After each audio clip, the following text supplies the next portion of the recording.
moderating the light. Thank you, thank you, thank you.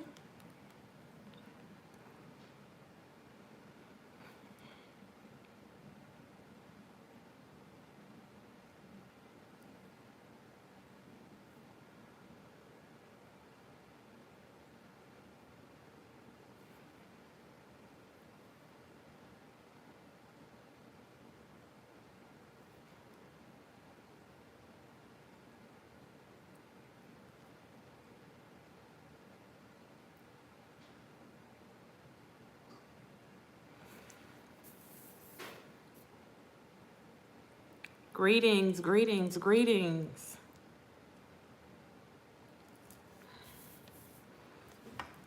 Happy Sunday to the few that are in here. This is the day that the Lord has made. We will rejoice and be glad in it. Jana, hey, how you doing? How you doing? How you doing? Kim, hey, how you doing? Trigger, hey, how you doing? How you doing? Happy Sunday, y'all. Happy Sunday.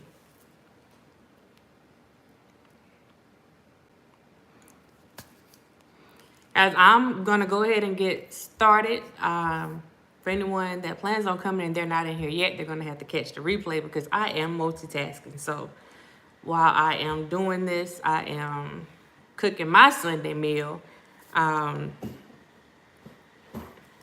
So I want to go ahead and get this done while I'm getting that done. Vonda, hey, how you doing? How you doing? Happy Sunday. Happy Sunday. Oh, man.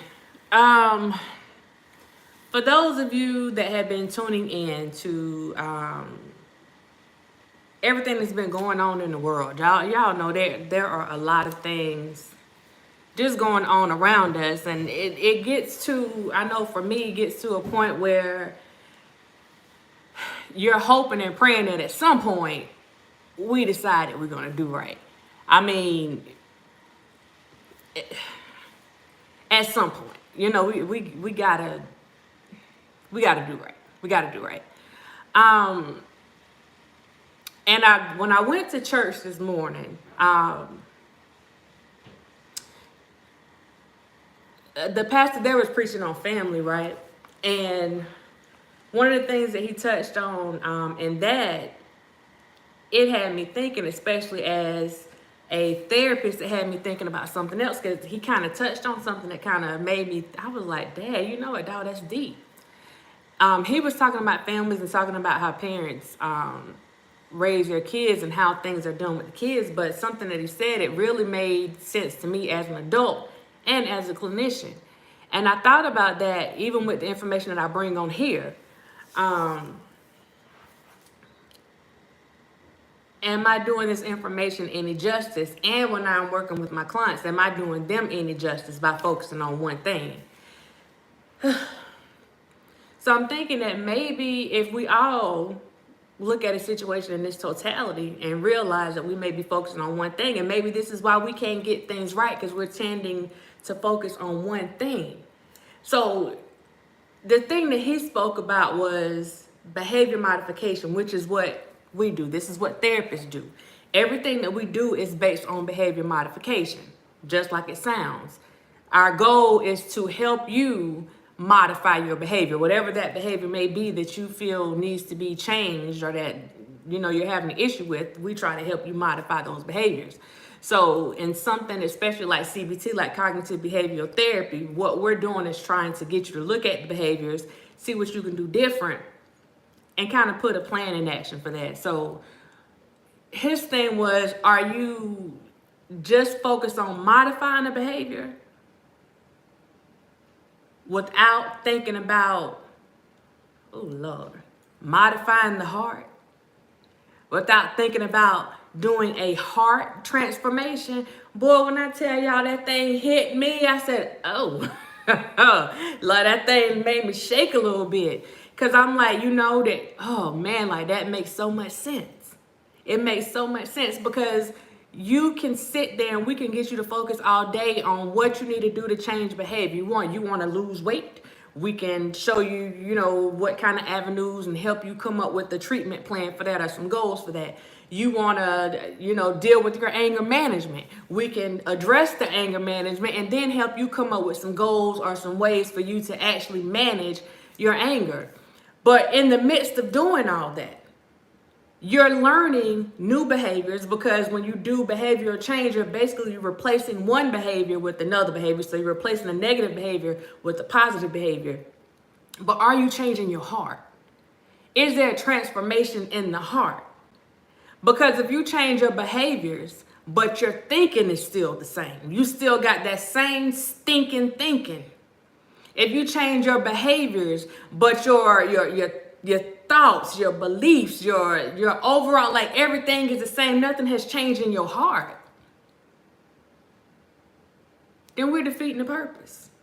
And this is why so many people tend to backslide or feel like they just can't get right, because we're modifying one thing without modifying the main thing. Does that make sense? Y'all catch what I'm saying? We're modifying a behavior, we're modifying a problem without actually dealing with the root of that problem. So if you look at everything that's going on right now, why so much stuff is going left. I actually heard some stuff yesterday, I heard some stuff last night. Like it shook, it shook my whole spirit. Number one, okay, it shook my spirit. And I'm like, at some point, y'all, we got to get things right. We got to get it right. We have, somebody said something last night, and it kind of hit me, and I don't know if they realized they said it like that, and maybe they did, because some people are followers of certain things. And the comment was something to the effect of, though they said, and I won't say the person's name, those who are familiar with, everything that goes on around here, you can figure it out. But they said, if we are believers of this person, then we'll do this. Out of all the stuff that was said and all the other stuff that was like, that caught my attention. I guess I was listening for the wrong thing. I was like, what? If you are believers of who?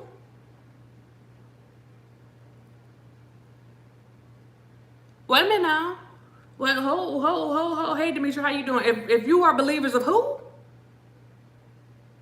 What? What was it? No.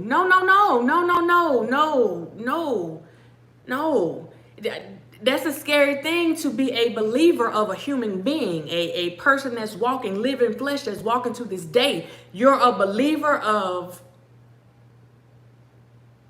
flesh?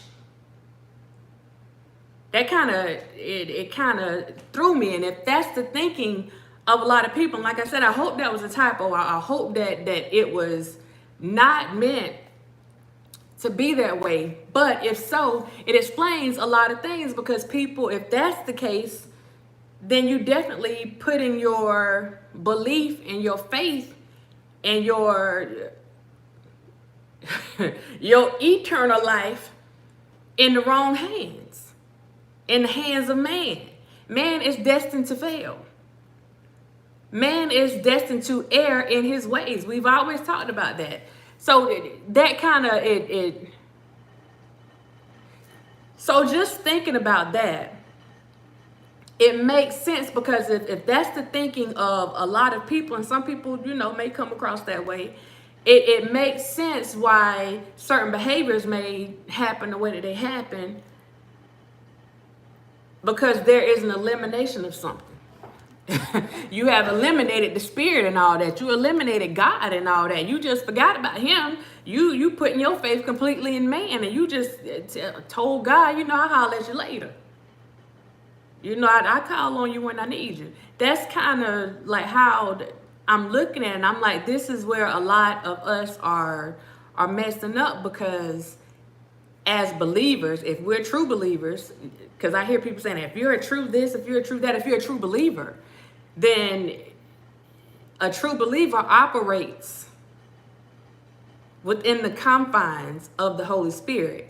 A true believer, the Holy Spirit dwells within you. if you are a true believer. So your main goal is to walk in that, not walk into the expectations of man, not walk into the beliefs of man, because man can't save you.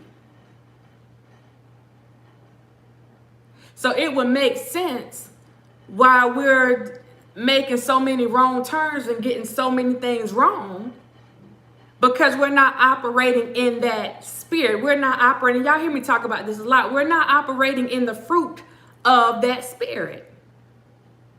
Y'all see what I'm saying? That's what allows people to run them up. That's what would cause people to do certain things to people and not have any remorse for it. That's what caused people to repeat in competitive, hey, divine diva, I'm saying divine diva, diva divine, how you doing? How you doing? That's what would allow people to operate in that madness, because you are following the wrong thing. I mentioned submission the other night, and I know, like with women, some of us like, I'm not submitting to it. We got some things going with submission, but as a believer, your job is not just to be a servant. Your job is also to be a leader. Your job is also to submit to the beliefs, to submit to you're submitting to the Holy Spirit. You're submitting. It's not about you submitting to man in this particular sense. That's not what that submission is about. But we see a lot of people submitting to man. Yeah, it's good too, but if you're submitting to man, you need to make sure that you're operating under the right thing, because if that man isn't a believer himself, if that man isn't operating in the spirit, then what are you following? What are you submitting to? You have to be careful about knowing what you're actually submitting to. And this is what happens to a lot of people when they follow people. You're submitting. People don't want to use that word, but if you're following somebody, if you're becoming basically a disciple, because when you're operating as a disciple, you're following under a believer. You're following under that leader's teachings. You're following under that leader's understanding. That's what a disciple is outside of the biblical context, because if it's in a biblical context, it was those who were following the teachings of God. So you take that part out of it. If you're a disciple of that particular individual, do you really know what you are submitting to? Because what a lot of us, like you see, is scary. And again, when a situation, when you look at the stuff that happened with Nature Boy, like, did people really know what and who they were submitting to? Who are you giving this power to? Who are you allowing to have control over your lives? And I want to remind somebody something, that is basically the root of addiction. Something has control over you. You have allowed something to take control of you. Hey, April, how you doing? Control of your thoughts, control of your thinking, control of your behaviors. That is the root of addiction. Addictus, to be controlled by something. So you have to think, if you're allowing something that's not operating in the spirit, and it's just operating all willy-nilly, if you're allowing that to control your behavior, then you can't expect anything positive to come out of that. Not saying that, you go through life, positive things going to happen to you at some point, but ultimately you can't, it's certain expectations that, you can have them if you want to, but realistically, are those things going to happen the way that you want them to happen? Because you are not operating within the spirit, not the spirit of man. You're not operating within the spirit. So I want to touch on this really quick. I want to go over those characteristics of the fruit of the spirit, because this fruit is a product of the spirit. And like I said before, if you're operating without one of these things, you can't cut them and slice them like a piece of pie. You can't say, oh, I'm going to operate in this and I'll get to those later. That's not how this thing works. It's not how it works. Now this, when I talked about the all or nothing thinking the other night, this is where you definitely can have all or nothing thinking. Because you can't pick and choose which one you want to partake in or whatever and say that you're operating within the spirit, within the confines. I say confines, not really confines, but you can't really say that you're operating in that if you decide, you know what, bump that, I'm gonna just go ahead and do this today. No, you live in foul. We live in foul. So I'm gonna touch on these 9.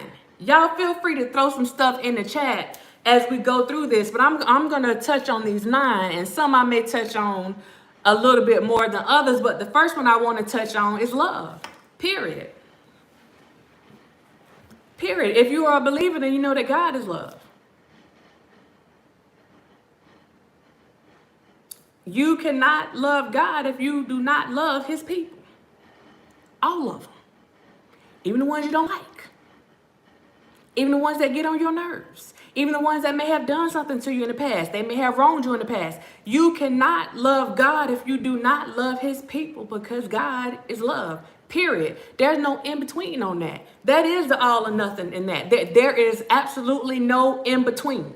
Nobody said you got to go and kiss them and hug them and go and bump it. Nobody said that. But as far as loving them, despite what they have going on, you still, it's like, you cannot care for somebody, but still love them in a godly way. You understand what I'm saying? You cannot care for somebody. You cannot like the things that someone has done. It's just like if you have a child, you can not like some of the things that your child has done. They may have done some things wrong. You can say that, you can still make that distinction. What you did, I don't like. I don't like your behaviors. I absolutely don't like your actions, but I still love you. Because we have to remember that God's love is that agape love. And that agape love is unconditional love. It has no confines on it. So that means even regardless of what I do to you, I mean, you might not like me. You might not be able to stand my guts. But you still gonna have to love me. I'm just saying. Yeah, that unconditional love, that thing crucial now. You hear me? That's that agape love. Lord, that's that. I'm telling you now. And for us, y'all know when we get mad, oh my goodness. If somebody really did us wrong, oh my goodness. Oh, and depending on how that thing hit. But we have to remember at the end of the day, God is love. And we have to remember that in the grand scheme of things, we had somebody that loved us so much that they gave their only begotten son, period. Now, if that ain't some unselfish stuff, I don't know what is. And we can walk around here in our selfishness, and because we pissed about something, we hate this one, we hate that, and we got all this stuff going on, we're wishing all this bad on people. We're not operating in love, and we for darn sure not operating in the spirit when we come across like that. And even if you don't say it out loud, if you're thinking it, it's still the same thing. You don't have to go and make a public announcement. If it's in your heart, then so it is. God don't care what you say out loud. He already know what you're thinking. So even if you put on the front like it's okay, I still love you. If that's not what you feel in here,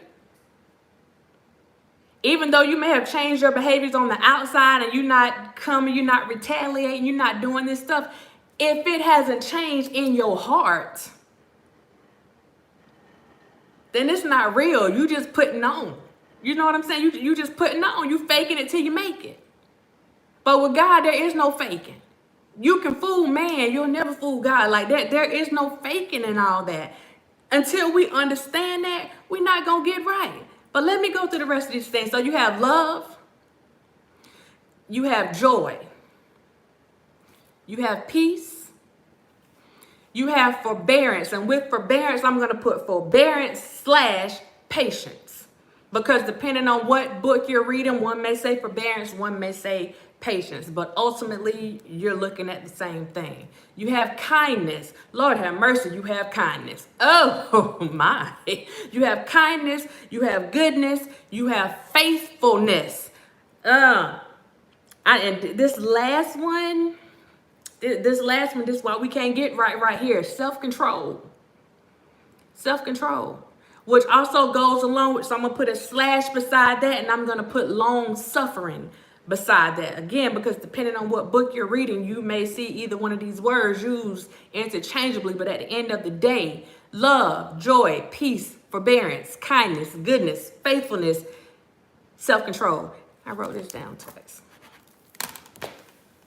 So we have some things that, like I said, they go hand in hand. So when you look at love, you look at joy. I would even put kindness and goodness. Those things kind of go together, because if you love someone, you truly love someone. Yeah, that's self-control. That thing deep, diva. It's deep. Whenever you look at those things, if you have love, and I mean true love, if you love your neighbor as you love yourself, then there's usually some joy in that, because you're not letting the everyday, just miscellaneous stuff get to you. Like, that stuff doesn't matter. You focus on the things that matter. And that brings about a type of joy in you that surpasses our understanding. People don't understand why you have so much joy. Why are you walking around so happy? Didn't this just happen to you? Or why are you able to do such and such? Didn't that just happen to you? People don't understand where that joy is coming from. And when you hear the spirituals, all the songs that say that, you know, this joy that I have, the world didn't give it to me, that's that joy that we're talking about. That's why the world can't take it away, because they didn't give it to you in the first place. That joy comes from the inside. That joy comes from being a believer.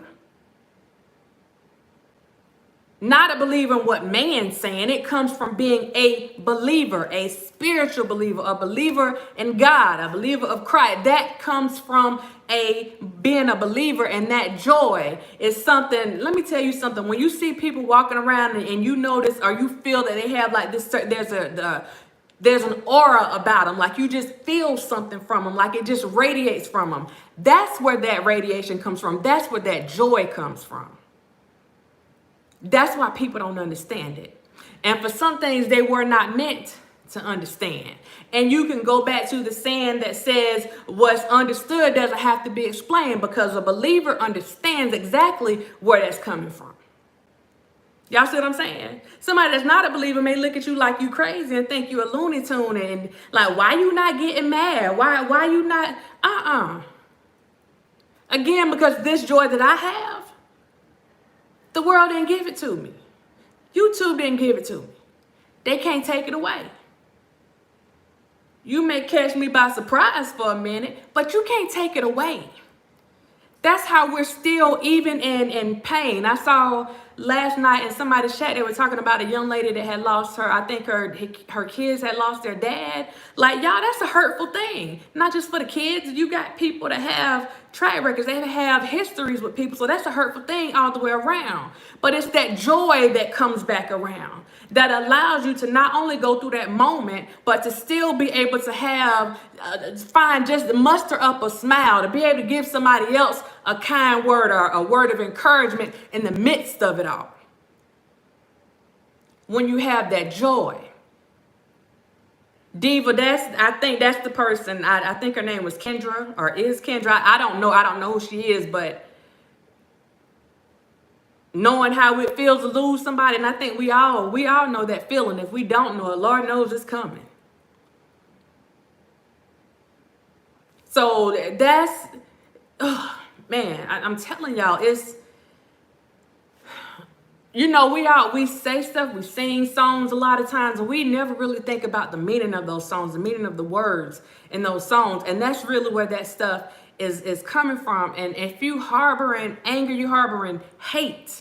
Because again, hate is not of God. If you're harboring those things in your system, in your spirit, and that's why I say you have to be careful what you allow, you know, in your circle, in your space. Because if you're around something so much, you start taking it in. You start taking it in. God didn't mean for you to be around that stuff like that. He gave you the sense and the wherewithal to exit stage left whenever necessary. So if it's something that troubles your spirit, And we know what troubled spirits feel like. You get a little feeling. Sometimes when something ain't right, it might keep you up at night. Like it hits you a little bit. And sometimes you can't, like, what is there? Why am I feeling like something just not right? That's what that is. That's God allowing that discernment to kick in. Now it's going to be up to you whether or not you do something with it, but you have been blessed with the gift of discernment. He gave that to you. He gave it to all of us for us to make a decision. Look, are we going to look at what we're going to do with this? Is this something I need to walk away from? Like he gave you that. And everybody, we can't say everybody got that. If they do, we can't say everybody uses it. We can't say they utilize it. Because people make bad decisions every day. But we are all blessed with that gift of discernment. We have to make sure that we take advantage of that. The next one is peace. Wow.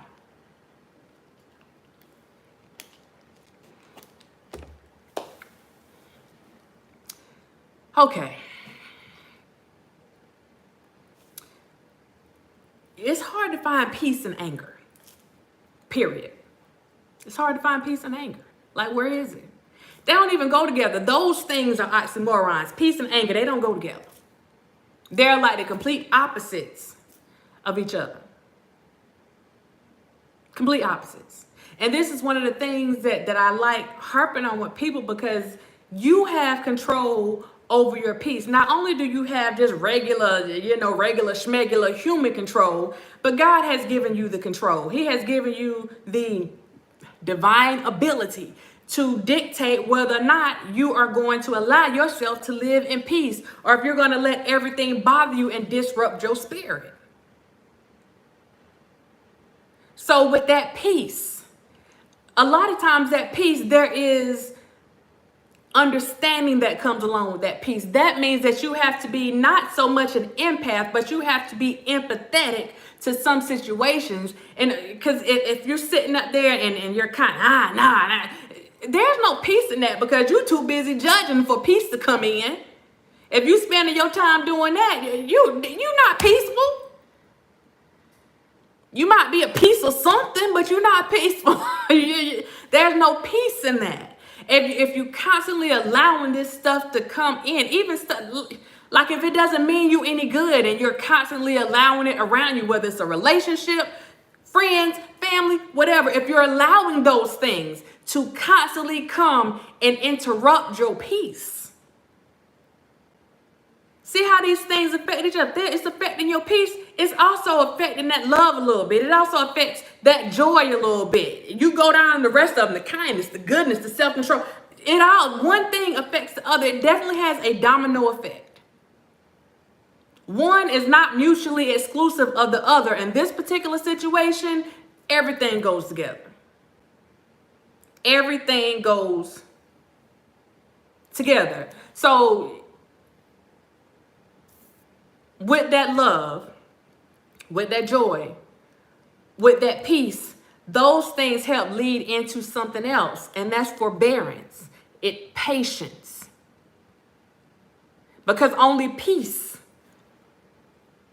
will yield patience. And understand that patience is crucial, y'all.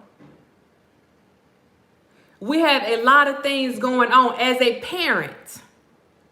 Patience is one of the most important things to a parent. You got to have patience. Shoot, as a sibling, you got to have patience. In life in general, as an employee, you got to have patience.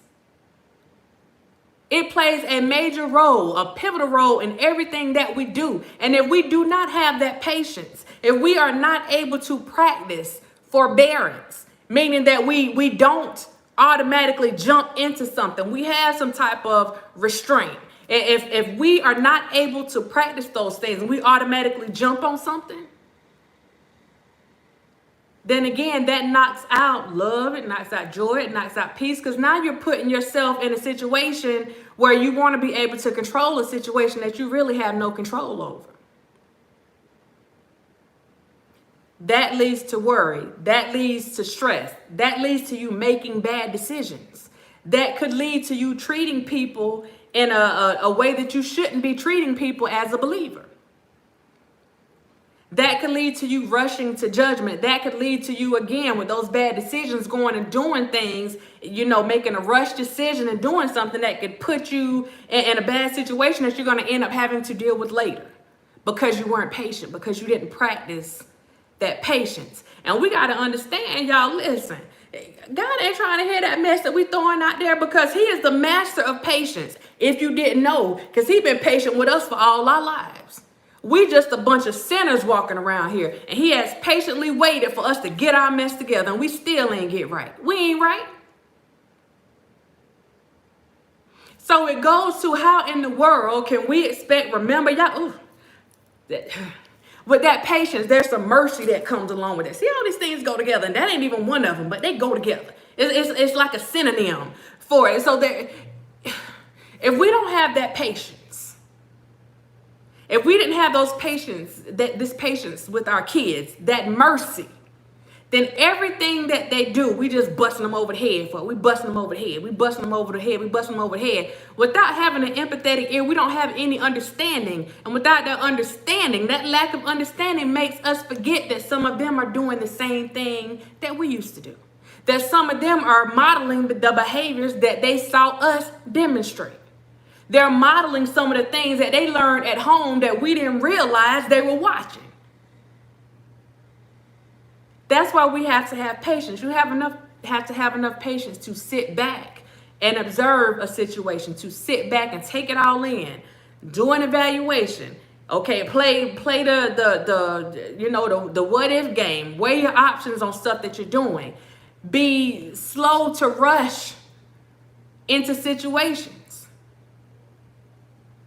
But if you don't remember anything else with that, before you go and jump into something or go after somebody, then you got to remember that God is having patience with you on a daily basis. I mean a daily basis, y'all. Y'all know. Other people may not see stuff that we do. We know we did it. We know we're not living right.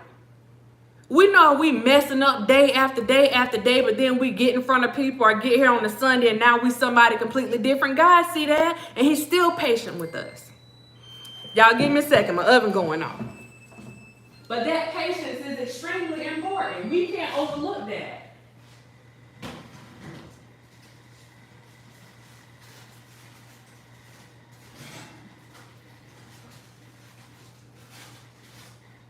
We cannot overlook that. And again, we have to be careful about asking God to do stuff for us that we are not willing to do for our brothers, stuff that we are not willing to do for our neighbors. That is what you call hypocritical thinking. Those are hypocritical behaviors, and we have to stray away from that. We definitely have to get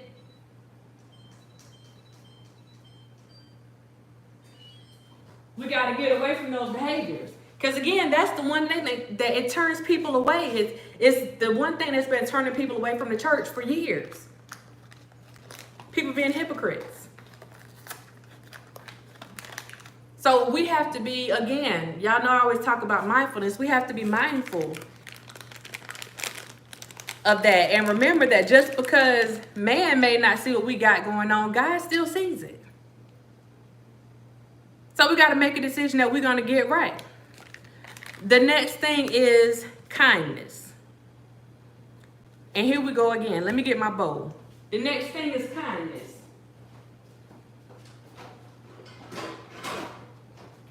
Can we really say that we are operating in the spirit, or we are doing God's work when we don't know or we refuse to be kind to our brother or sister for that matter?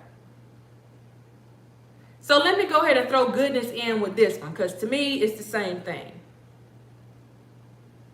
If we are not willing to do those things, and kindness doesn't mean you got to go and break your neck for anybody. Again, it comes back to treating people the way that you would want to be treated. And if you don't think enough of yourself to want to be treated kindly, again, then treat people the way that they want to be treated. If you don't think enough that you want your people to treat you kindly, then treat them the way they want to be treated. And if they want to be treated kindly, then treat them that way. Treat them as such. Because one thing that we didn't get put here to do is to bash people. It's to like come after people trying to tear their hearts out. Like that's not operating. That's not operating in the spirit. It's operating in something. But we for darn sure ain't gonna call it the spirit. So that kindness and that goodness, and you mix that with that joy, that peace, that patience. Now we're gonna throw a little faithfulness on it. And this ain't having faith for man. Nah. This is having faith in God, faith in the spirit of God. Because we can sit here all day and talk about being faithful and loyal to stuff and all this. Y'all know there was a conversation about somebody just being a little faithful. You know what I'm saying? Faithful of a few things.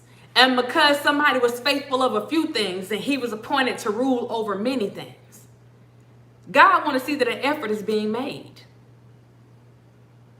Now, we show that we can be faithful to some foolishness.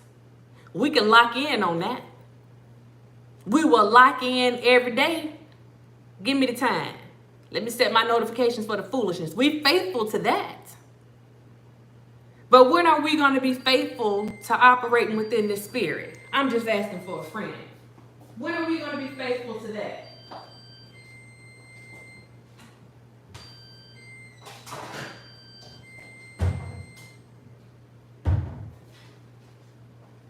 When?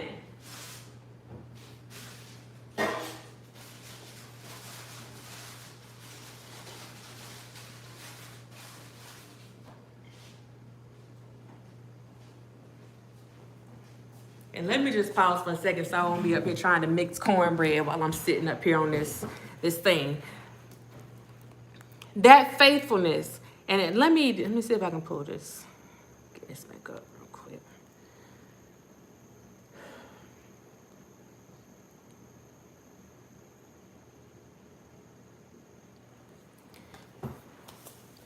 We have in Matthew 25:21. Oh, and I want to give y'all this. When I'm talking about the fruit of the Spirit, even it's found several places in the Bible, but I'm going to give y'all this so you can go and do your own research, because what I am pulling from is Galatians 5th chapter 22 through the 23rd, the 22nd through the 23rd verse that starts out, but the fruit of the Spirit is love, joy, peace, kindness, goodness, faithfulness, gentleness, and self-control. Against such things there is no law. That's where I'm pulling this stuff from. But there are different places in the Bible that speaks on the fruit of the Spirit and how we should operate within that fruit of the Spirit. Now there's one thing, and I'll come back to that. I'll come back to that in a minute. This faithfulness. There was a comment in Matthew 25 where the master replied, "Well done, thy good and faithful servant. Well done. You have been faithful with the few things. Because you have been faithful with the few things, I will put you in charge of many things." It kind of goes along with to whom much is given, of him much is required. So I know that you've done these things and you've been faithful of these things. So let me go and I'm going to require these things because I see that you were faithful in this stuff over here. With him putting, giving that leadership to be faithful over many things. He also said, come and share in your master's happiness. So because you're doing these things for me and operating within the Spirit, I acknowledge that. So I'm going to allow you to share in this joy, to revel in this joy and this happiness that I have. Again, because the world didn't give it to you. I'm giving it to you. I want you to roll around in it. I want you to romp all in it. Just for you being faithful. Not faithful to man. But in that faithfulness, that means that there is a bit of reliability and trustworthiness. There is some consistency. See, that's what we're going wrong at. We lacking that consistency.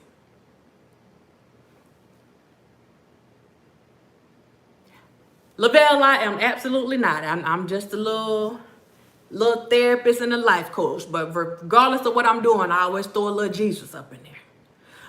But like I said, the thing that I saw or that I heard at church today that touched me as a therapist, and I mentioned this at the beginning, was the pastor was talking about how we handle stuff in our families, right? And how specifically we deal with our kids. And he spoke about the difference between being a disciple and basically being a disciplinarian. And the root word of disciple and discipline, they all come from the same thing, but there's a definite difference, because when you're disciplining someone, you're dwelling on the past behaviors. And you can discipline someone for things that happened in the past, and you're trying to correct behaviors. That correction is based on what they already did. A discipleship, you are teaching new behaviors. You're following new behaviors. People aren't being punished because they didn't do something. They're there to learn and follow, and like they want to be taught. There's a difference. We should be disciplining in discipleship, if that makes sense. So if you're going to discipline somebody, you should be disciplining them in understanding whatever teachings you're being taught as a disciple. Not just, oh, I'm going to go and you go and you pop the kid and you do all this stuff because they did wrong and there's no teaching in it. That's why they go back and do it again. Or if they don't do the same thing, they go and do it worse than what they did the first time, because there was no understanding in it. And sometimes as parents, you don't have to explain nothing to your kids. At least that's the way you're feeling. Or you'll say, do as I say, not as I do. But what the behaviors that you are modeling, the behaviors that you are teaching, you're teaching them to do exactly what they're doing. And then you get mad when you see it, number one, because it's reminding you of what you're doing. Where if you're teaching them, and that's where that submission and making sure that you're following the right thing, because that's the one place, have a good one, Divine Diva. That's the one place in the Bible where it gives permission, basically, for kids to disobey their parents. If your parents not operating in the Spirit of God, if they are not operating under the teachings of God, if they are not operating the right way, like this your one time. You understand? Because we always supposed to obey. But when somebody's trying to get them to do something that goes specifically, just all the way against the word of God. God, like, look here, I'm going to go ahead and give you a pass on that one. Go on about your business. Don't fool up with them people. I know they're your parents, but don't fool up with them people. That ain't what I taught them. So we have to make sure that everything, and that's why I stress that decent and in order thing, we have to make sure that things are done decent and in order at the end of the day, because even when you're not teaching, you're teaching. Somebody's always watching. God always watching. But other than him, somebody is always watching. So we have to make sure that we are operating in good faith at all times. Not saying that you're not going to slip up because you're human, but we have to operate in good faith at all times. And when we're doing something that's not of God, it's our jobs to catch ourselves. We can't always depend on somebody else to pull our coattails or try to pull us back on whatever we're doing. We have to be able to, we have that gift of discernment. He gave us the freedom to be able to control ourselves. So we have to practice that. In our behaviors.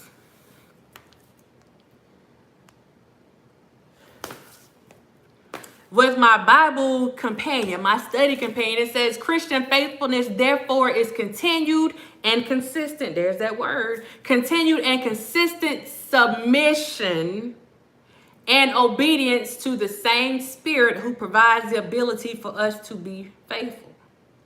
He expects you to be consistent in whatever you're doing. And again, that submission to him, not to these folks running around here, to him.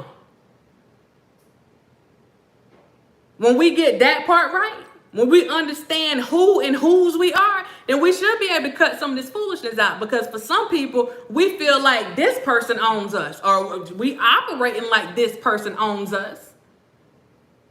At some point, I think somebody said something, and that stuck with me too. I just didn't really address it, but they said I was stealing supporters. That would mean that there is a degree of ownership. To me, no person owns another person. I can't steal subscribers, or I can't steal anything when it comes to humans and what they want. If people decide to go one way or decide to go the other, then that's their free will that they have been provided by God. But for me personally, I'm not going to ask anybody to submit to me, because I'm still working on submission my darn self. So it's just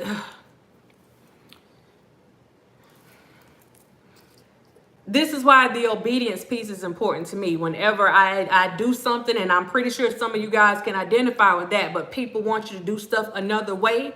But you have to operate, you have to obey, you have to be obedient. You can't do stuff the way that man does it. Man is struggling with love, man is struggling with peace, man is already struggling with patience, man is struggling with kindness, with understanding. So why are we going to let our actions be dictated by man when he's already involved in his own struggle? His daily life is a struggle.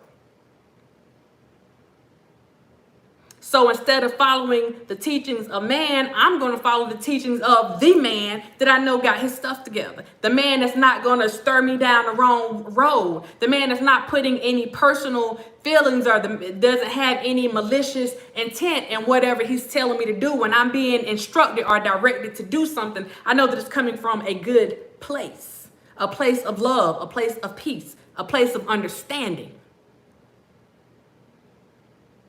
Absolutely. Man is struggling with forgiveness, which comes along with patience.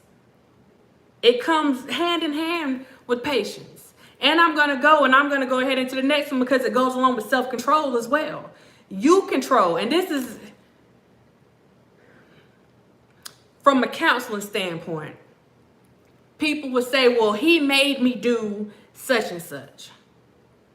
Tracy made me mad. Tracy didn't make me anything. Tracy may have done something, and in response to that, I made a decision to be mad. Y'all do know that's a decision, right?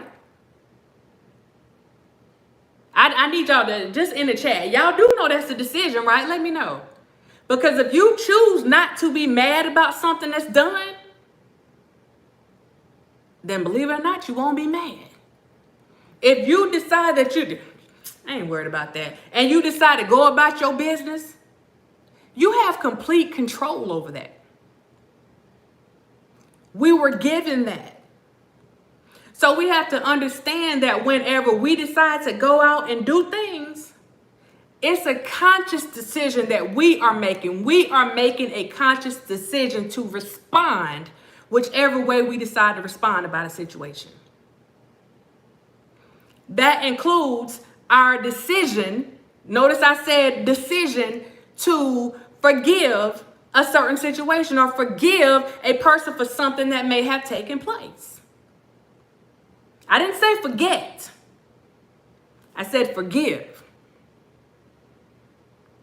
We have to have a certain level or a certain degree of introspection when it comes to this, because at the end of the day, what did you do that you had to be forgiven for? What will you do in the future that you're going to have to be forgiven for, that people know nothing about? See, that's the thing that we tend to overlook, that we may do things, and although people don't know about them, that doesn't mean that it didn't happen.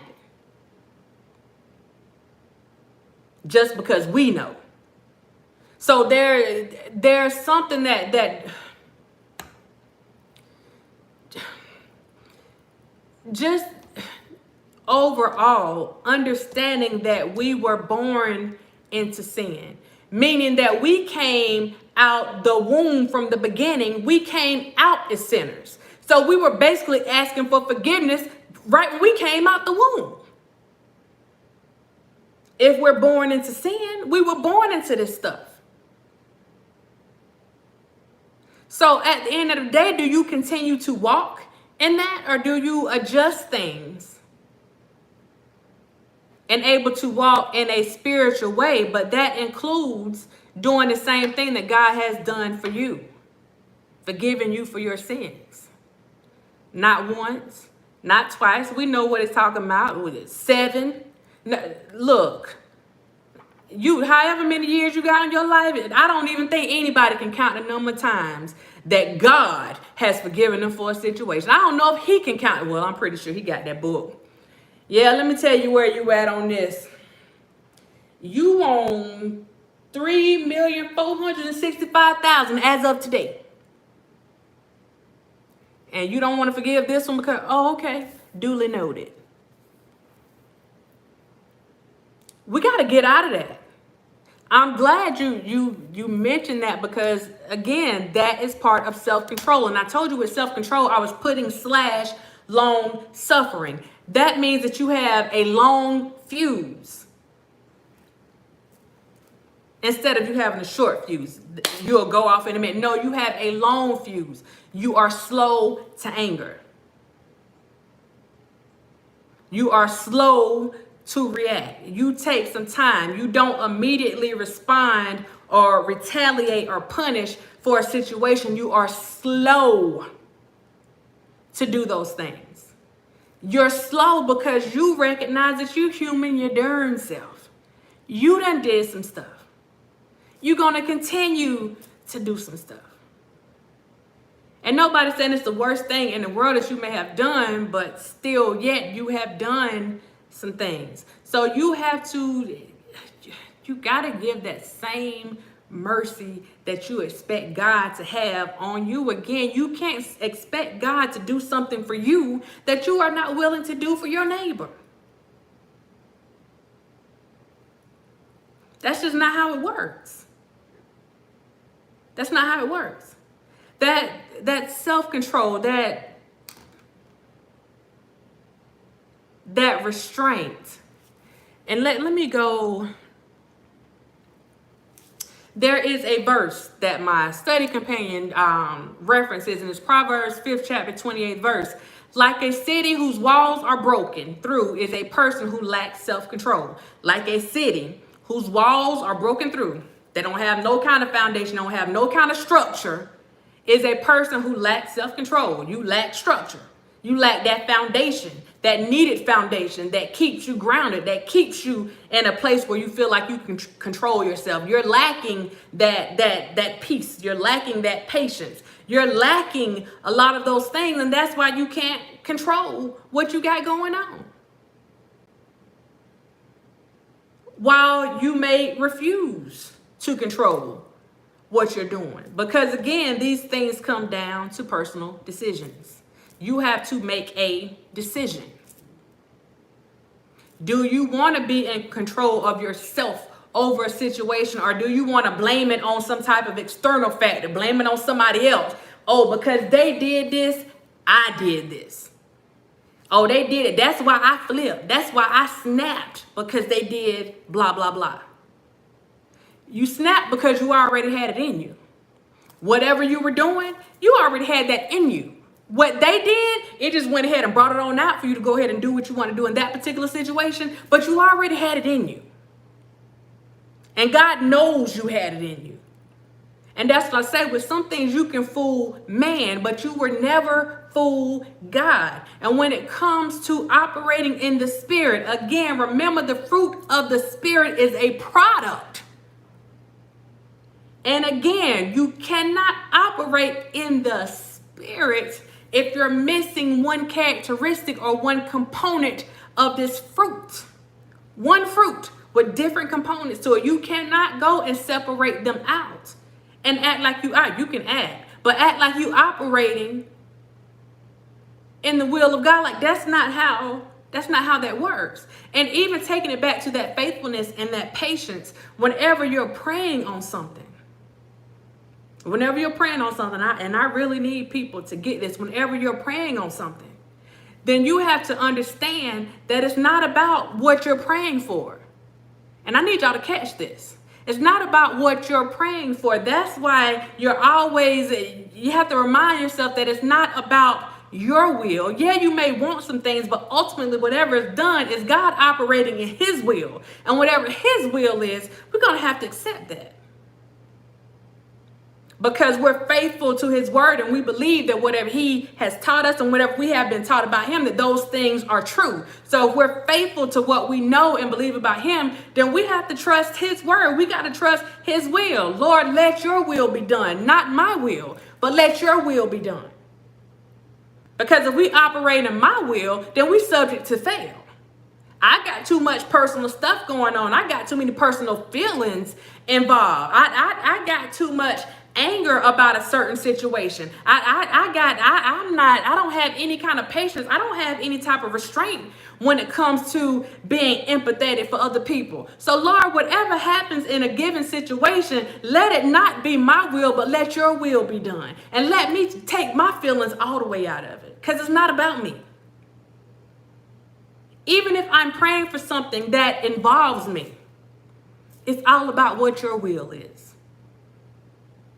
And that's one thing that we have to understand, whether it's a job, whether it's a relationship, whatever it is.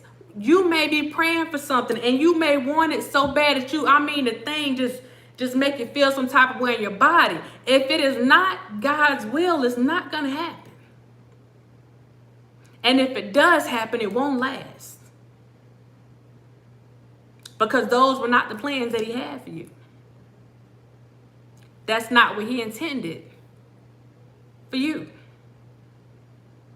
So those are times where we try to have control again over stuff. And I talked about with that joy and that peace before. We try to have control over some things that we have no control over.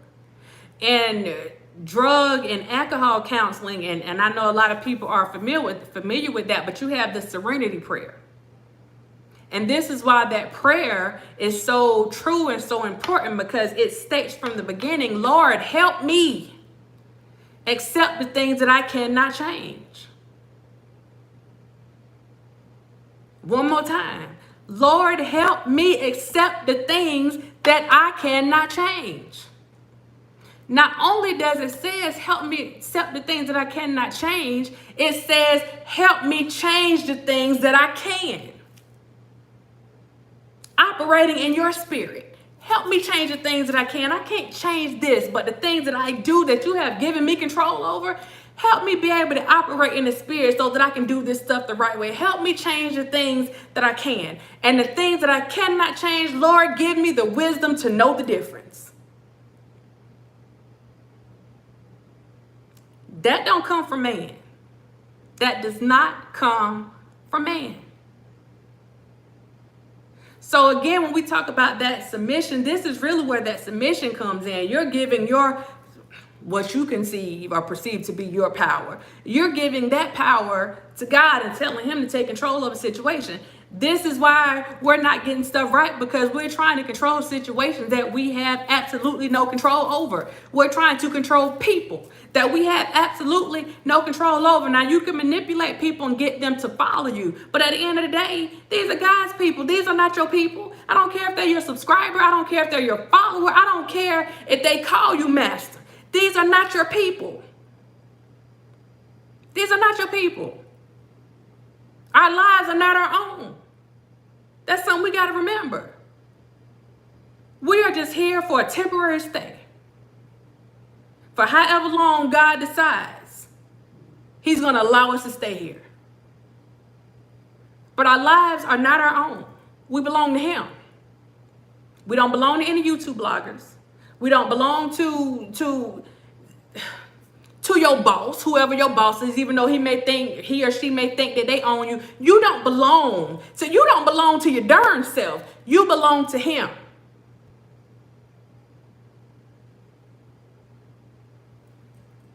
Now, you can operate like you running stuff like oh, I run me, because you heard people say, whatever I did by myself. I ain't have this, I did all this by myself. The devil is a liar, and the truth ain't in him.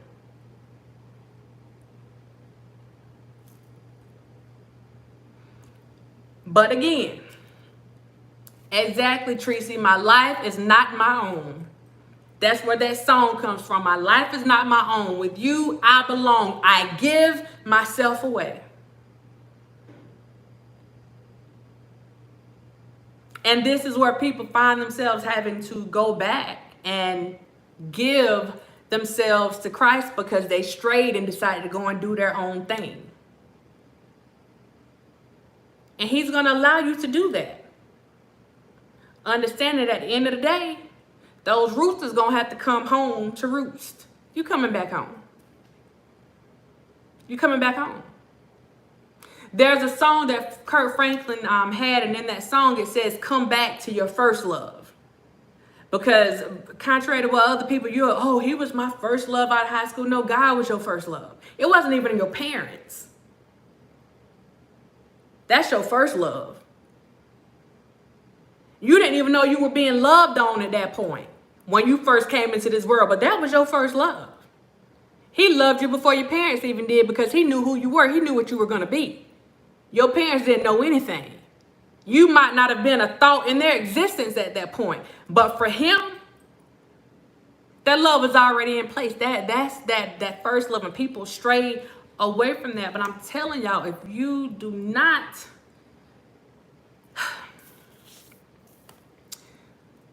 in order for us to change things, in order for us to do right, and this is again why I asked this question, will we ever do right?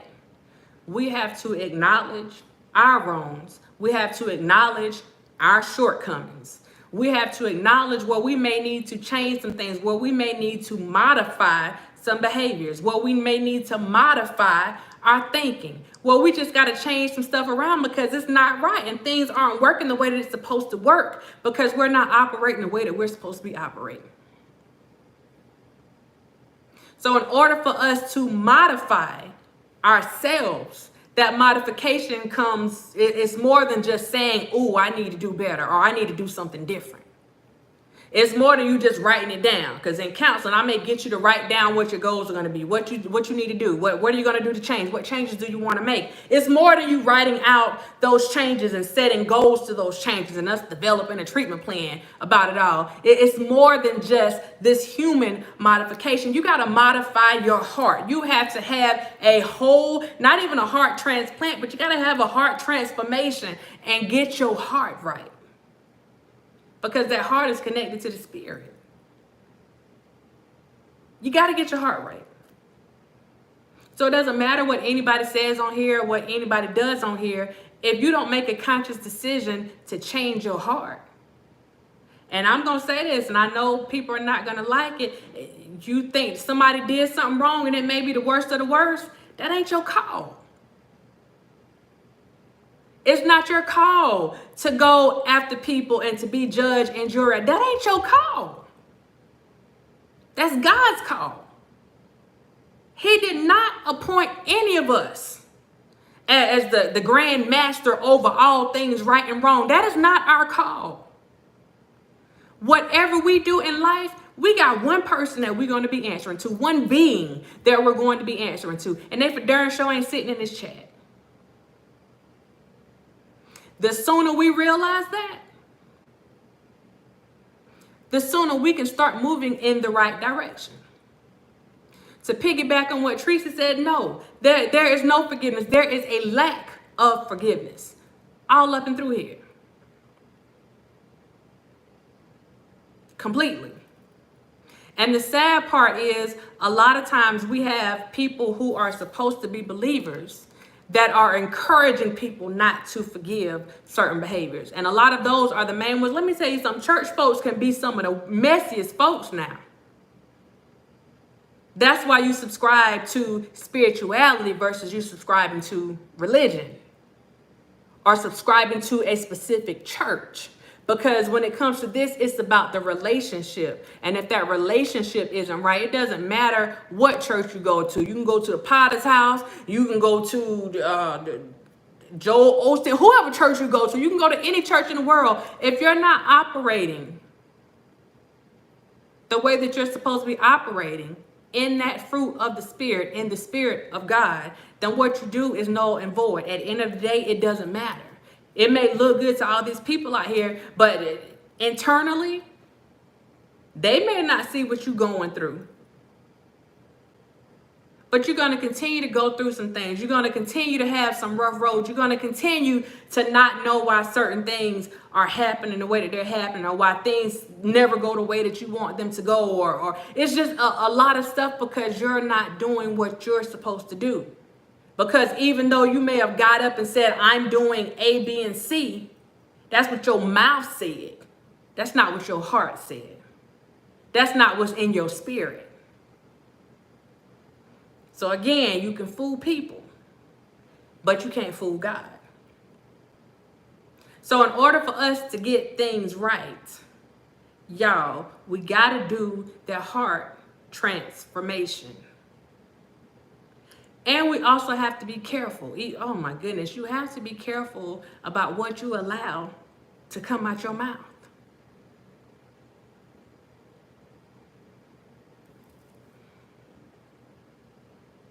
We know about the words that's coming out of our mouth and what they are representative of.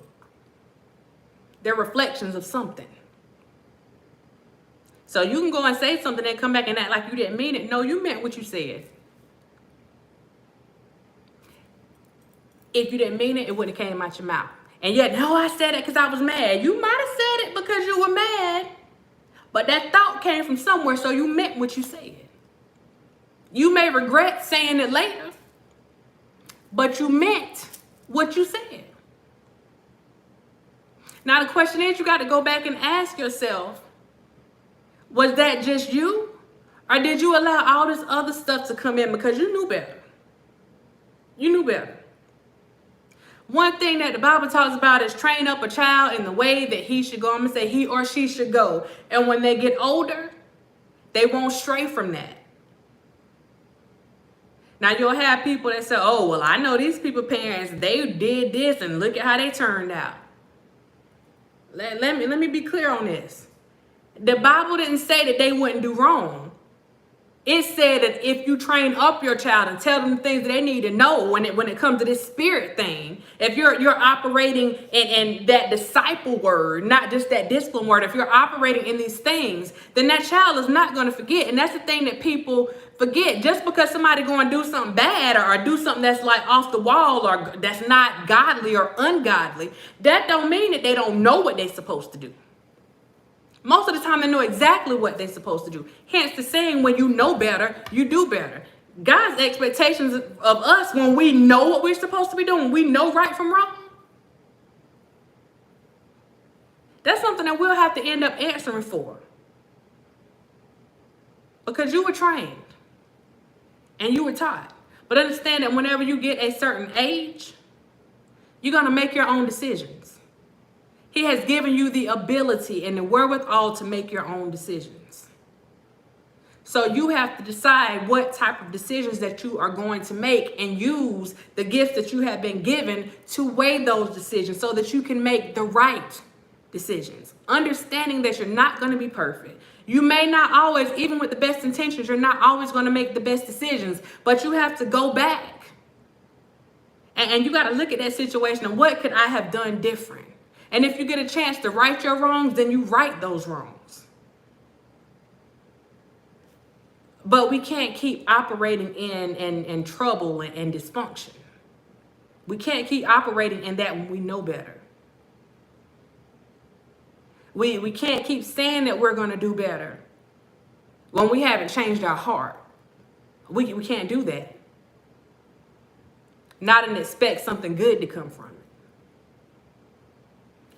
As believers, again, believers of Christ, not believers of man. Y'all know I stay away from telling people what to do. If that is your thought, if you believe that you are a believer of somebody, please, that's some stinking thinking for your tail. A believer of man? That's scary. That's really scary, because that type of thinking is what leads people to follow people in cults, because you're a believer of this man.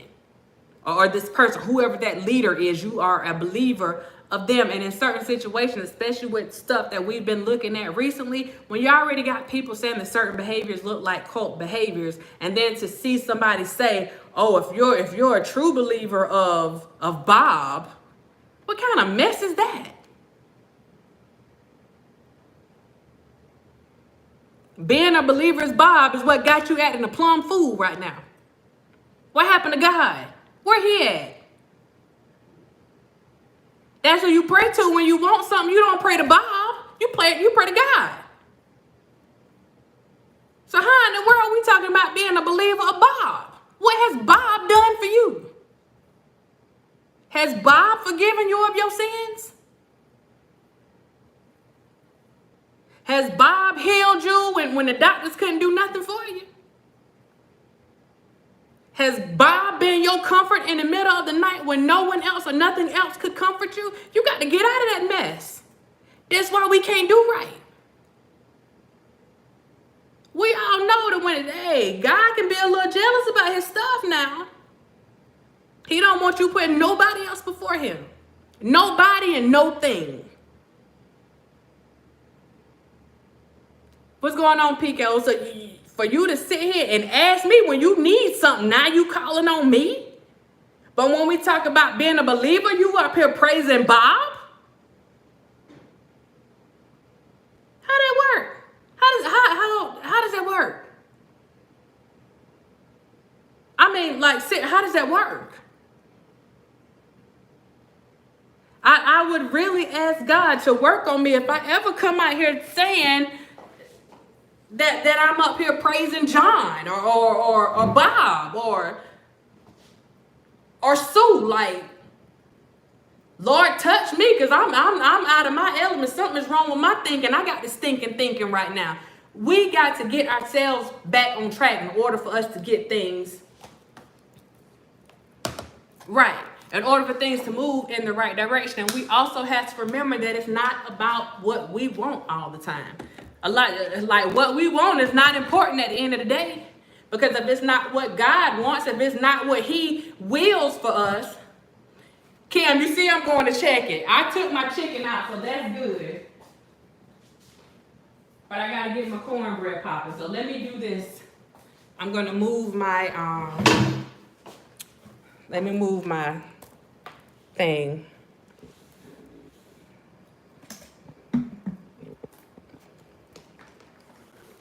Let me move it along with me.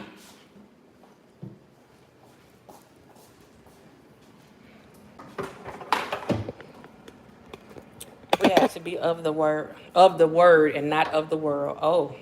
Hey, Shamika, how you doing? Absolutely right. Absolutely right. This world will get you in a mess. It will get you in a mess. You hear me? And let me change that, because again, that's putting the blame on something external. You will have yourself in a mess. You will have yourself in a mess. If you decide to follow the ways of the world instead of following the ways of God, if you decide to keep putting other people in front of God and letting him be a second thought, then you're going to always have some problems. You're going to continue to have some problems. That's why I said we have to be careful in what we say. We got to be careful in what we do. We just got to be careful. And I'm telling y'all, if you are a believer, because you can't always assume that everybody believes the same thing that you believe. So, I mean, that would be ignorant thinking, because we know that's not true. But if you are a believer, again, you just got stuff that certain things that you should know and certain things that you shouldn't be doing. Certain things that you shouldn't be doing, and bringing harm to another child of God.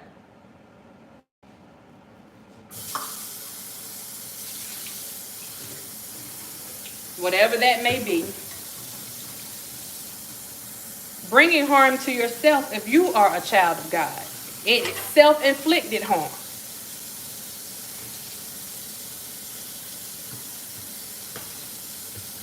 those are not the things that God intended. Baked chicken,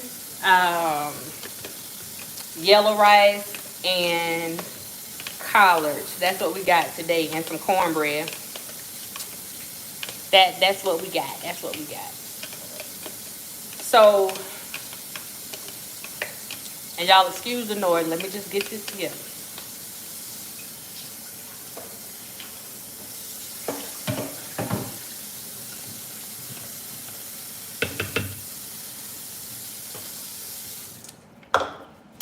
We can sit around here when we do stuff that we know that we're not supposed to be doing, and play the role, you know, with other people, acting like we didn't know any better. But God knows that we know better.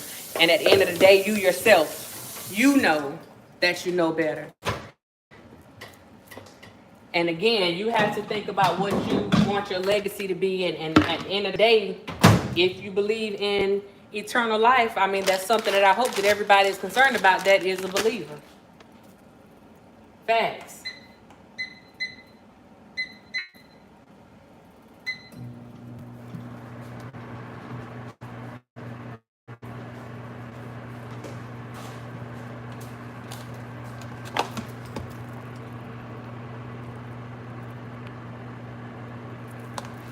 So that's one of the things that I wanted to touch on, and I hope you guys got something out of that. And more importantly, you know, we gotta make sure that we're doing things, we're operating within.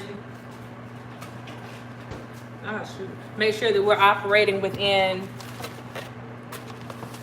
the Spirit of God and what He does, and not just us getting our feelings and operating in our feelings. Because your feelings change from day to day, and you go and operate in your feelings. That's when you go and regret what you're doing, and you want to go back and change stuff that can't be changed.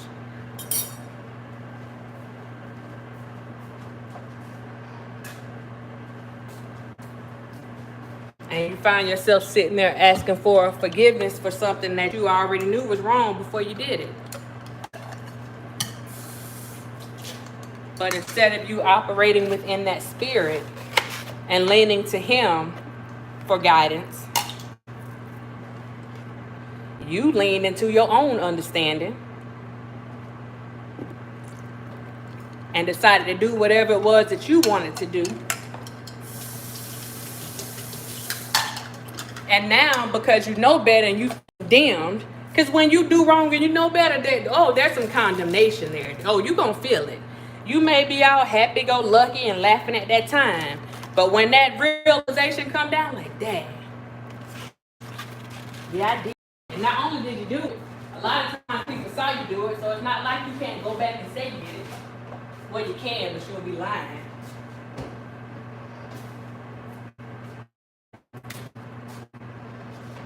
So it's the stuff that you're going to have to deal with. It's some stuff that you are going to have to deal with.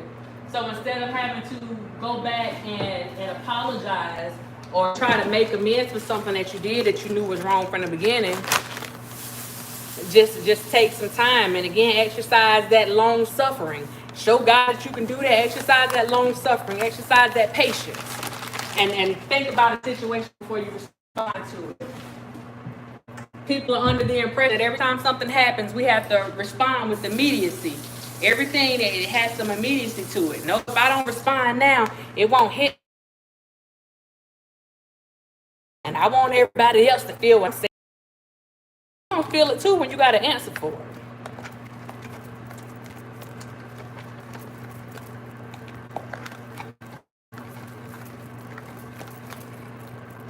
So with that being said, I would encourage people, and there were 4 rules today that we were challenged to operating in. And I wrote those rules down because I'm like, you know what, it applies to life in general. It's just something good to practice in life in general. And the first rule was, in life, obey the rules the first time. No can first time. Nobody has to come back and tell you 2, 3, 4 times. No, obey the first time. That's the first one.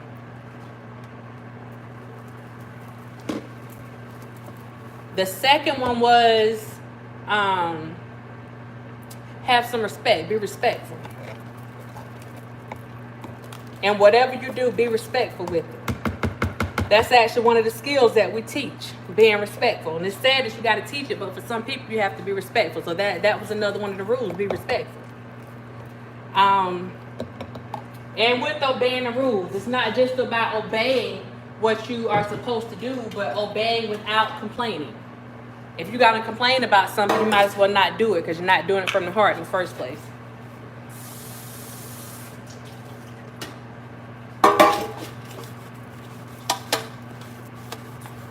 The other was self-control. Again, and a lot of those things, those rules actually fall within the beliefs of the fruit of the Spirit. The things that are necessary for you to be walking in and operating in the fruit of the Spirit. I mean, ultimately, the word is what it is. It don't change. It's been the same. It's been the same forever. At least in our lifetime, it's been the same. It hasn't changed. So just operating in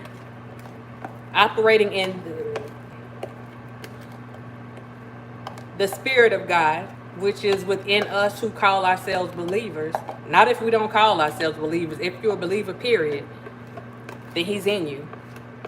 So you don't have an excuse to act like you don't know right from wrong. You know. No excuses.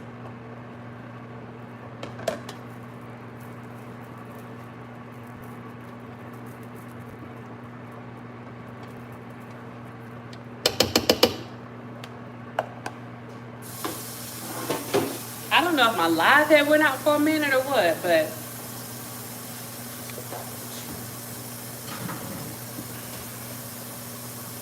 let's do this real quick.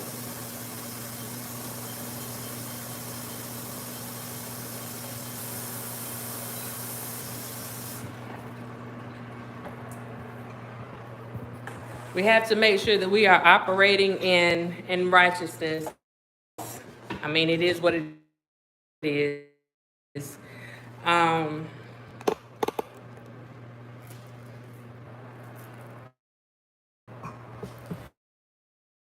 Got something out of this today. This week, I'm actually going to be coming back and speaking on the situation that's going on with Johnny Depp and Johnny Hurd, because I want to touch on this these personality just talk about my clinical. Just subscribe whenever, so that other people are made aware. You throw us in there, don't be slow to respond to certain things. Take anytime, don't make that stuff out, observe situations. And the last thing, even on the Sunday, that I'm going to tell you is to mind your business. See, I got to see which fruit of the Spirit that might fall under, but mind your business, because minding your business will help you maintain that peace, that joy, that kindness, that self-control. Have enough self-control to mind your business. There we go. Have enough self-control to mind your business. All right. You guys have a good one. I will see you later on this upcoming week whenever I come back to talk about the borderline personality disorder and histrionic personality disorder. That's what we will be talking about the next time. You guys are here for that. Hope you get out your pen and paper and take some notes on that. And we'll see you next time. Bye.